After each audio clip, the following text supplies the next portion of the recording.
Hey guys, for a fitness tip this week, I want to talk to you guys a little bit about calorie burn and specifically calorie burn inside the workout and how many you're burning in your workout. So it really doesn't matter how many calories you burn inside that workout.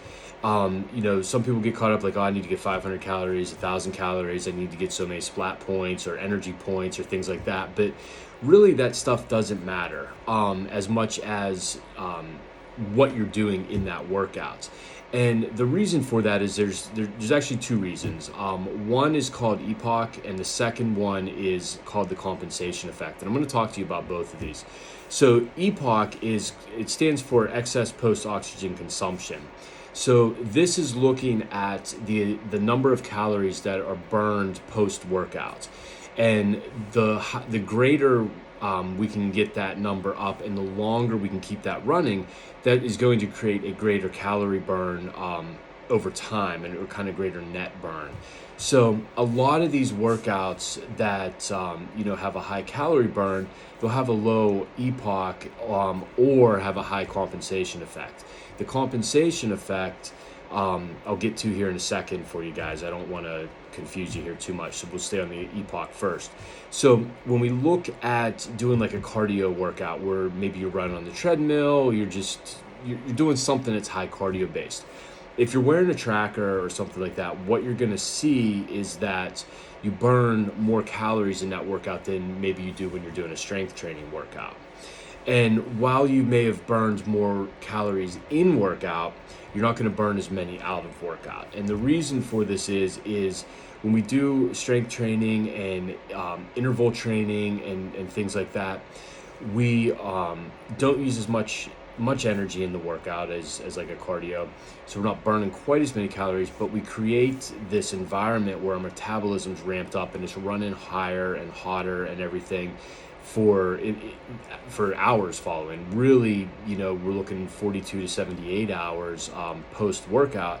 The body and the metabolism's running at a higher rate. When we have cardio exercise, it pretty much, when we stop, it stops. There's a little bit of an elevated rate for a while, but it's nowhere near as high as on with the strength training. So when we look at that over that period of time, that strength workout can burn 2 or 3 times, maybe even 4 times as many calories as what that cardio workout did.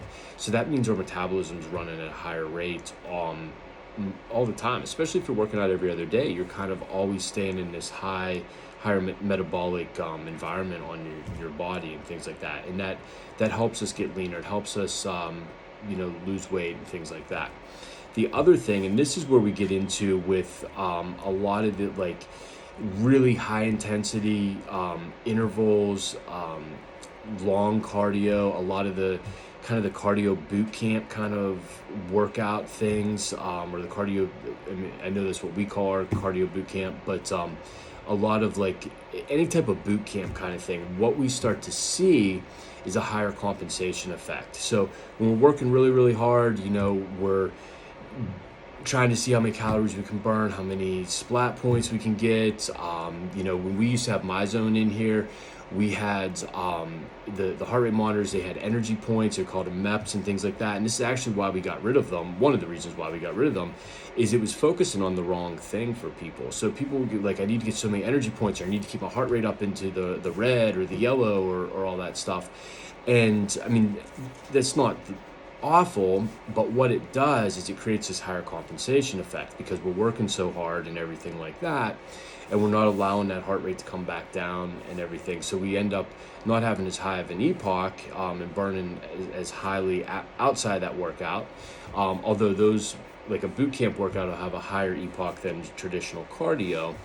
But more so this compensation effect, what we end up have happening is now, because we've worked so hard, we've exhausted our body so hard, we end up eating more throughout the day and craving more things like simple carbohydrates, sugars, things like that, to kind of get that energy boost, to get that glycogen back into the body there.